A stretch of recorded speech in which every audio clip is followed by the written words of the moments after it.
Não é? Como é que mudou, né? No outro sentido, então. E você vê, por exemplo, o Titãs tem uma música que uma vez uma pessoa fez uma colocação, que eu achei o máximo. Os Titãs tem uma música assim: você tem fome de quê? Você tem sede de quê? Cara, olha que pregação linda que esse negócio dá. Você chega num culto ali, você tem fome de quê? Você tem sede de quê? Todo mundo sabe que é do Titãs. Hoje não sabe mais, porque hoje a gente ouve outras coisas. Mas na minha época a gente ouvia Titãs, né? Então ouvia o Titãs. Aí o cara sabia. Aí você depois contextualizava. Jesus é a água da vida, Jesus é o pão da vida. De que você tem fome, de que você tem sede? Então citar não é pecado. Não é verdade? Citar uma música, citar um livro apócrifo, uma citação, isso não é pecado. Agora, naturalmente, você não vai pegar, você não vai fazer doutrina, você não vai doutrinar a igreja. Irmãos, hoje eu vou pregar no livro de Tobias, né? Você não vai fazer isso, porque os irmãos vão até falar: pastor, onde tem aqui na Bíblia? Vai folhear a Bíblia de ponta, vai olhar no índice atrás do Tobias. Porque os evangélicos, assim, me perdoem, irmãos, vocês são evangélicos, são representantes aí da tradição evangélica, mas assim, o que a gente tem escutado hoje os pregadores dizer que a gente nunca foi tão fraco, né? E de fato é mesmo. Se você mandar o camarada abrir a Bíblia no livro do Hermanoteu, é perigoso alguém procurar a Bíblia atrás do livro. Né? É perigoso o cara folhear. Cadê, meu Deus do céu? Aonde tem esse livro? Não, então, mas o cara vai atrás, porque ele não sabe os livros de cor. Né? E assim, o que me assusta é que às vezes você pega crente. Professor, por isso que eu tenho uma heresia acerca de por que tirar os livros apócrifos. Porque eram apócrifos. Não. Ah, não? Porque os pessoas falam aí diminuiu. Heresiologia, né? Olha, diz o senhor, não eu. Eu não disse nada. A questão, assim, de fato a questão acaba sendo, a razão, não tenho a menor dúvida, de que essas razões são todas apologéticas. São todas apologéticas. Aí, os judeus, eles fizeram um cano estrito menor, foi em oposição aos cristãos. Não tenho dúvidas que essa questão foi apologética, eu não tenho dúvida disso. Por quê? Porque no ano 90 depois de Cristo, você já tinha cristão pipocando para tudo quanto é canto. Você já tinha cristão espalhado no império para tudo quanto é canto em 90 depois de Cristo.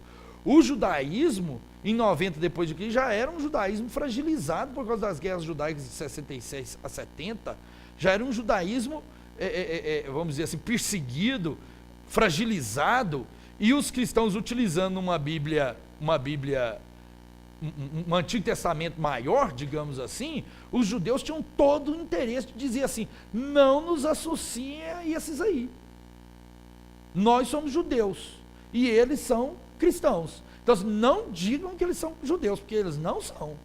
E a maior prova é que as Sagradas Escrituras, porque até então o Novo Testamento ainda não tinha status de Sagrada Escritura, em 90, apesar de todos os livros já estarem circulando, mas ainda não tinha status de Sagrada Escritura, a Sagrada Escritura era o Antigo, então os judeus já tinham interesse de dizer: não, a Sagrada Escritura é isso aqui, ó. É isso aqui que é a Sagrada Escritura. Logo, eles são os hereges, não queremos papo com esse povo. Por favor, seu imperador, nos desassociem. Mas assim, vocês acham que os cristãos também não tinham esse interesse? A última coisa que um cristão gentil queria era ser associado a um judeu. Era a última coisa que ele queria. Né? Então, assim, até por causa da guerra judaica, de 66 a 70, em que os judeus se tornaram, vamos dizer assim, inimigos do império. Se levantaram. O cara mais queria, um cristão mais queria nesse período, é que ficasse bem claro para o império que ele não era judeu. Então, assim, isso é apologética. Se o texto, os judeus firmam de um jeito, diz assim: não, o nosso é o cânon palestinense, é os livros em hebraico que estão aqui, excluíram os rabinos da diáspora, não trouxeram os rabinos da diáspora para participar do sim, só participou judeu da Palestina, ali da região mesmo de Israel, que era para tentar fechar o trem no hebraico. Porque se traz judeu rabino da diáspora, de fala grega, era perigoso entrar um ou outro escapulir ali. Então eles nem trouxeram, nem deixaram entrar. Então a coisa, ela surge assim, nesse sentido, como apologética. Um olhinho em cabelo, ainda bem que é meu. A questão é assim, é apologética agora. Os judeus, 90 depois de Cristo, não estavam em crise em relação aos profetas e a Torá. A Torá e os profetas estavam resolvidos. O conflito residia na última parte do texto bíblico, do Antigo Testamento, da Sagrada Escritura, que eram os escritos. Era ali nos escritos que ainda haviam os embates entre judeus da Palestina, os rabinos da Palestina, os rabinos da diáspora e os cristãos. Estava ainda na última parte do cânon do Antigo Testamento, que eram os escritos. Porque a Torá e os profetas não havia mais conflito, já estava tudo resolvido em 90 depois de Cristo. Né? Já estava bem resolvido. O próprio Jesus, em Mateus, como é o nome dos livros dos evangelhos? Mateus? O terceiro, é o Lucas. É o Lucas. Jesus fala, como é que é? Qual que é os 4? Esqueci agora. É o Lucas meu. Lá em Lucas 24, tem um texto de Jesus falando da tríplice organização dos judeus, da Bíblia hebraica. Jesus fala, a Torá, a lei, os profetas e os salmos. Ele fala os salmos. É uma organização. Não é uma divisão, uma organização. Organizava em 3 partes. Então, assim, nos tempos de Jesus, a Torá e os profetas já estava resolvido, já tinha até nome, a Torá e profeta. A terceira seção, que é os escritos, é que está o conflito entre que levou em consideração os judeus da Palestina, os rabinos da Palestina, os rabinos da diáspora e os cristãos. Então, todo mundo tinha interesse apologético mesmo, de que as coisas ficassem bem claras. Judeu é judeu, cristão é cristão. Não vamos misturar as coisas. Né? Assim, depois de 2000 anos, eu lamento assim, que eu acho que a gente até hoje não entendeu isso. Né? A gente ainda acha que os cristãos são judeus. Né? A gente até hoje está judaizando a igreja. Eu realmente lamento que nós, em muitas igrejas, a gente já tem, vai editar aí, Júlio? Oh, meu Deus, só tem que editar esse texto, a gente fala umas coisas muito comprometidas, né? Nós temos pastores, os bispos, os apóstolos, o patriarca, o faraó, e já tem rabino evangélico. Rabino, não tenha dúvida que já tem rabinos, vamos dizer assim, cristãos, né? Judeus messiânicos, cristãos, que falam que são rabinos mesmo, levam um título de rabino. Né? Não. Então assim, já tem, viu? Já tem e estão pregando nas nossas igrejas. Estão pregando nas igrejas, quando eu falo nossas igrejas evangélicas, de um modo geral, inclusive entre os batistas, que eu conheço batista também que gosta. Nacional? Ora não. Para com isso, Gessé. Você tá achando que tá na França, nego? Acorda. Você mora no Goiás, meu rei. Ué, então, assim, a gente já tem. Tem. Que eu te mostro o site depois, os links, pra você ver os caras pregando na igreja Assembleia. Prega. Então, o que eu quero dizer no final das contas é o seguinte. E o que se diz é assim, mas pastor, eles são os doutores do Antigo Testamento. Irmão, judeu é tão bom para interpretar o Antigo Testamento. Eu adoro a interpretação dos judeus. Eles são eles são massa para interpretar. Eles são tão bons intérpretes que mataram os profetas todos. Os que eles não mataram, eles botaram na fossa. Botando que essa bomba. Os caras são tão bons para interpretar a Escritura que quando Cristo veio, eles mataram também. Não, é porque eles entendem tudo da Bíblia. As profecias estão lá, Jesus disse, olha, examinar as Escrituras, são elas que dizem a respeito de mim. E eles examinaram tão bem que mataram ele. Cara, eu sinceramente adoro a interpretação dos judeus, porque ela é boa para matar, né? E eu acho que nós estamos precisando ter um morticínio cristão, qualquer hora dessa, começando pelos os crentes. Poupa os pastores, que é para poder... né?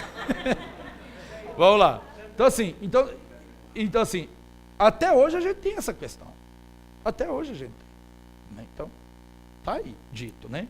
Não era para dizer, mas agora eu já disse, né? E você não me chama de Rabino, mas não. Se você me chamar de Rabino, cadê o trem que eu vou jogar na sua cabeça? Tá aqui. É o celular grande. Esse é meu amigo. Né, meu amigo? Fica me chamando de Rabino. Rabi, Rabi. Hã? Eu não tenho rabo preso com ninguém, não. Né, Solano? O cara fica me rabando. Eu não tenho rabo preso com ninguém, não, rapaz. Né, Solano? Para com isso. Então, vamos lá. Hã? Né? Não pode não, né? Só se for mestre, assim, reconhecido pelo MEC, aí pode. Vamos lá, brincadeiras à parte. Então, assim, a gente tem que tomar cuidado com essas coisas. E eu acho que essas questões são apologéticas. Então, assim, quando a Igreja Católica reafirmou a canonicidade dos livros no Concílio de Trento, não tenho dúvida, foi apologética. Foi para dizer assim, ó, é o concílio contra a reforma, é o concílio que vai promover determinadas mudanças na igreja e para ser oposição da reforma protestante. Então é apologética, eles fizeram isso por apologética.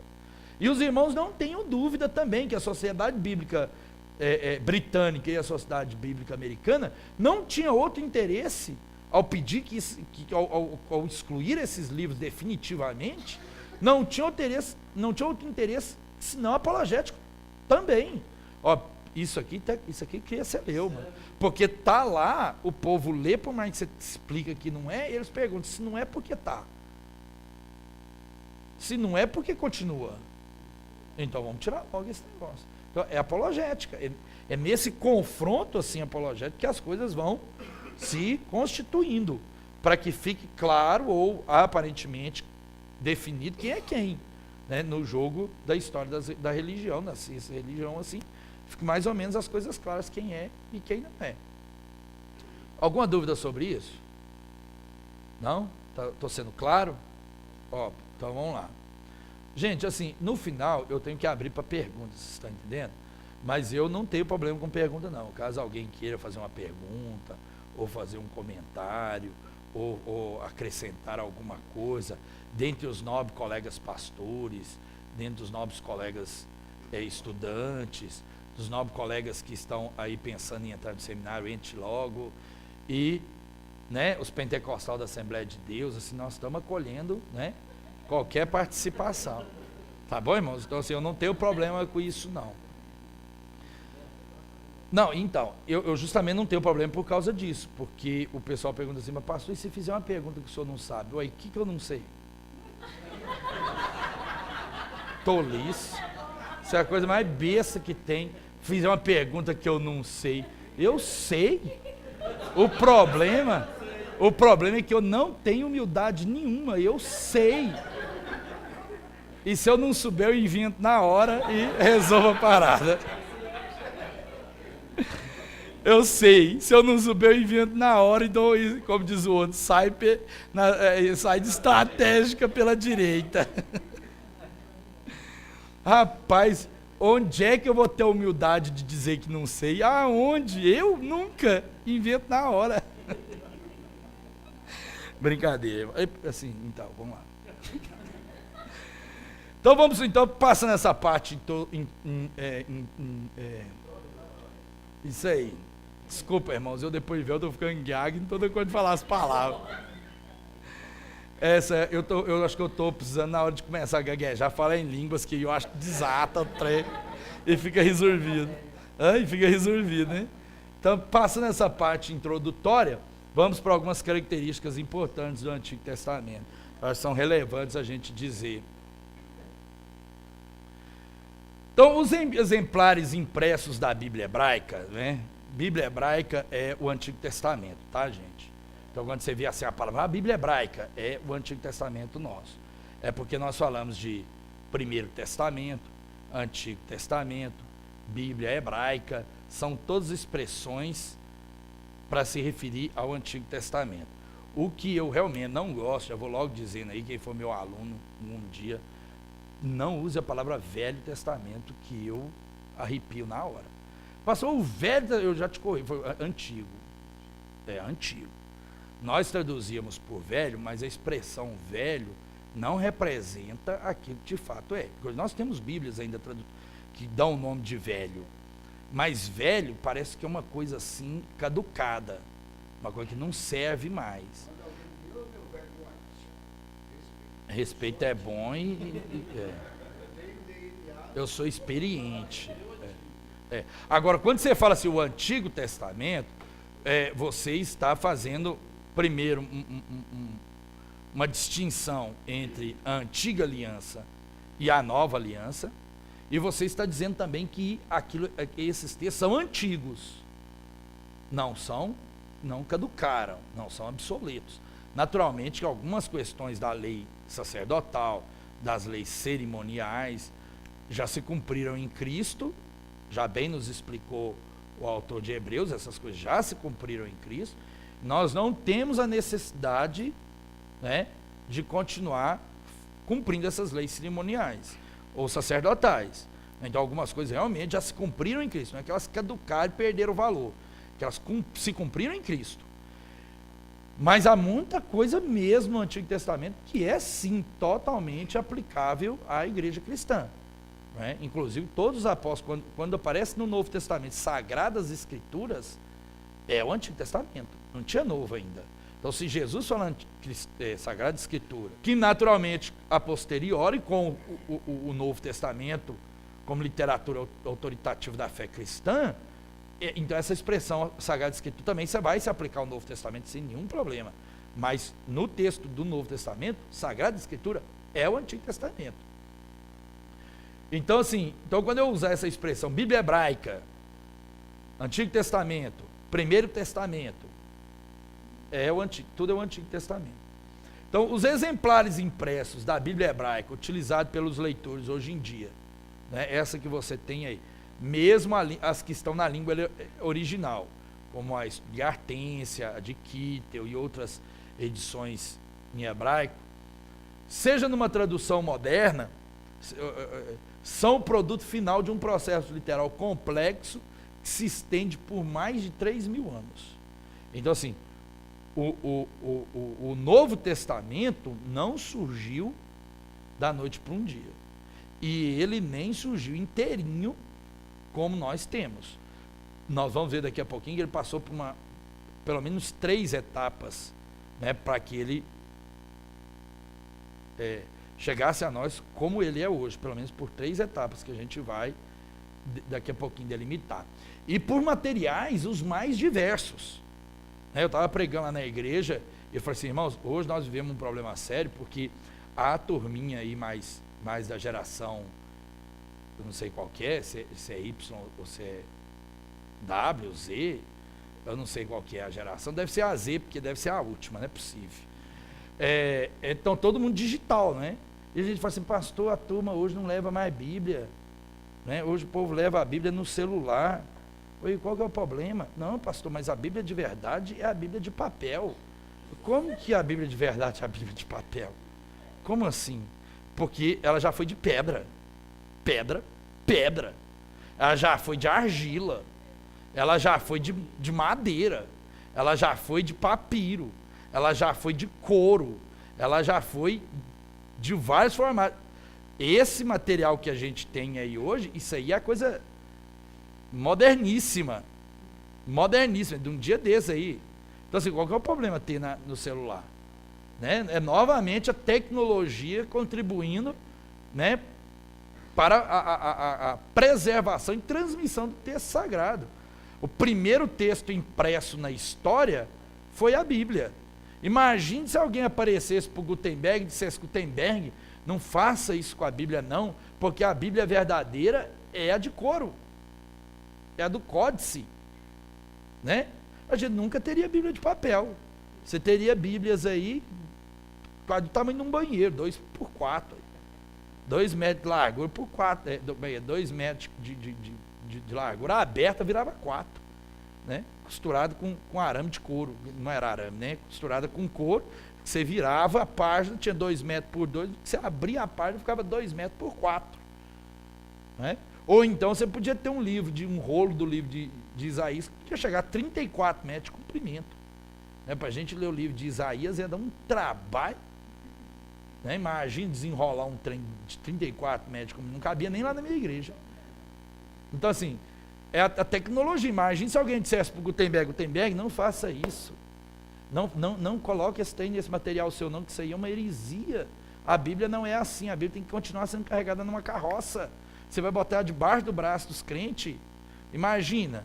Então é assim, a tecnologia está aí para ajudar, e a Bíblia passou. Então quando nós falamos desse processo de composição literária, é a composição mesmo do texto em si, mas também do material com que ele foi confeccionado.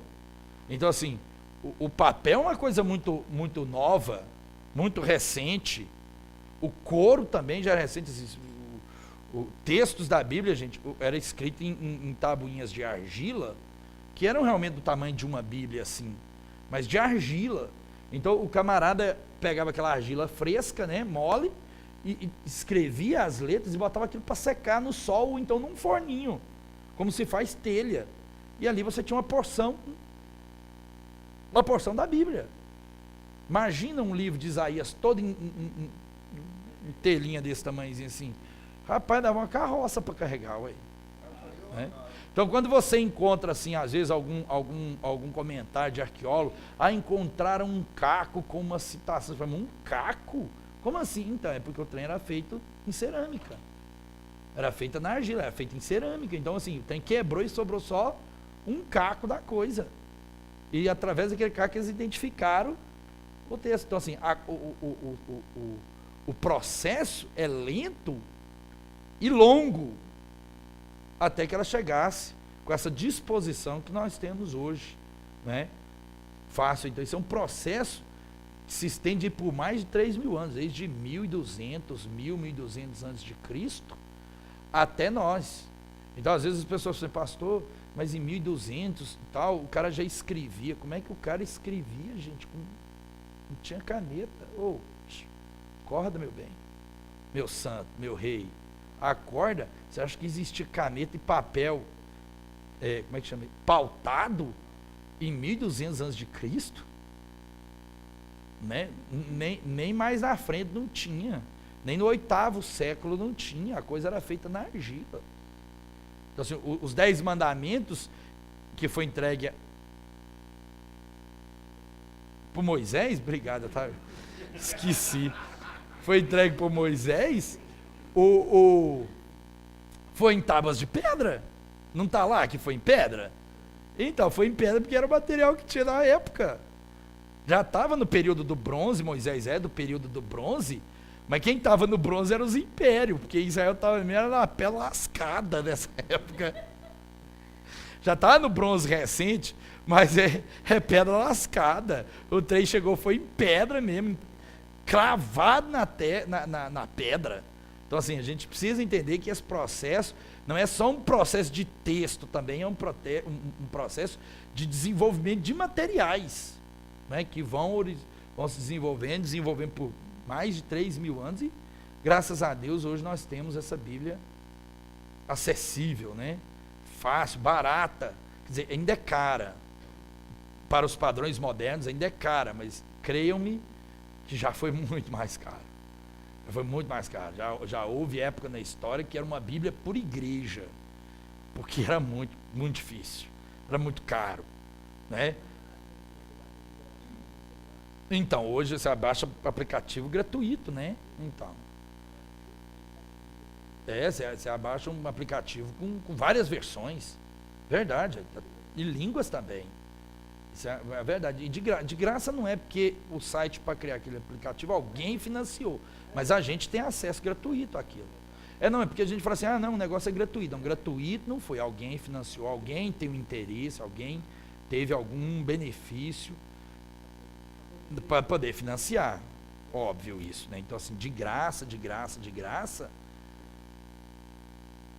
nem almoço que alguém te convidasse, desconfie que de graça não é. O cara te chamar para almoçar junto com ele, falei, eu pago, desconfie que alguma coisa vem depois. Diga aqui, irmão.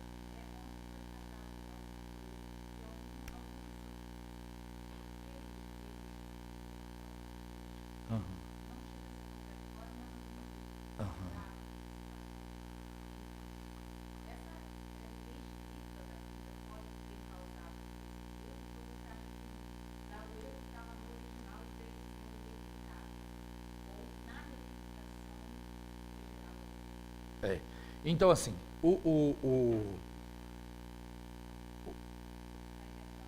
Não, quais? Tô só gaguejando. Não. É porque, assim, hoje nós usamos uma Bíblia, as sociedades bíblicas utilizam a Bíblia, que nós chamamos de textos críticos, de um texto crítico. A Bíblia Stuttgartense, que é o texto hebraico hoje autoritativo para as traduções, a Bíblia, o Novo Testamento Nestlé Aland para o Novo Testamento são textos críticos. O que significa um texto crítico? Um texto crítico é um texto que faz comparações de manuscritos. Então, assim, você não tem uma Bíblia inteira, você está entendendo? De 200 anos antes de Cristo. O Antigo Testamento inteiro de 200 anos de Cristo. Isso não existe. O que nós temos espalhados em dezenas, e aí são milhares de manuscritos, não é um ou dois, são centenas, talvez milhares de manuscritos, desde porções muito pequenas, como um único versículo, num caco de telha, como livros inteiros, né, em rolo de pergaminho. Então, assim, nós temos dezenas, se não milhares de pergaminhos. Então, um texto crítico, como nós usamos hoje, assim, é um texto que estudiosos se debruçaram sobre um grupo muito grande de manuscritos, para chegar a um texto, vamos dizer assim, mais próximo do original. Porque o original mesmo, o autógrafo original, aquele assim que foi dado, esse não existe mesmo, até por questão cultural. Os judeus, quando eles faziam uma cópia nova do Antigo Testamento, aquela cópia antiga era sepultada, ela era considerada um livro morto. Ele era sepultado. Então, se você não tem mesmo aquele original que deu sequência aos demais. Mas o que acontece? Os pesquisadores, ao comparar esses manuscritos, eles perceberam diferença entre os manuscritos, que é o que o Marquinhos deve ter dito ontem. Esses erros, são erros de copistas, não são erros no original, são erros nas cópias. Mas, pastor, por que existem esses erros? É porque, assim como no português, o hebraico tem tem letras que têm o mesmo som, mas são símbolos diferentes. E apesar de ter o mesmo som, mas os símbolos diferentes, quando você utiliza um símbolo, aquela palavra significa uma coisa. Quando utiliza o outro símbolo, a outra letra, ela significa outra coisa. Então, um exemplo clássico disso, por exemplo, é a seção, né? Você tem seção com um S, você tem seção com dois S, você tem seção com C cedilha. O som é o mesmo, não é? O som é exatamente o mesmo. As letras, os sinais de escrita são diferentes. E se você errar a letra, você muda o sentido da palavra, apesar de o som ser o mesmo. Então, hoje nós temos o computador, etc, etc. Mas como é que se fazia cópia no mundo antigo? Ditando. Era ditando. Então, assim, se você tem uma letra no hebraico, né, com um som de T, o tet e o tav, e você diz o som, você dita com um som de T, é com tet, mas o cara escreve com tav, ele botou o som, a leitura vai ficar correta, mas a palavra já é outra. Então, esses é que são os erros que nós temos.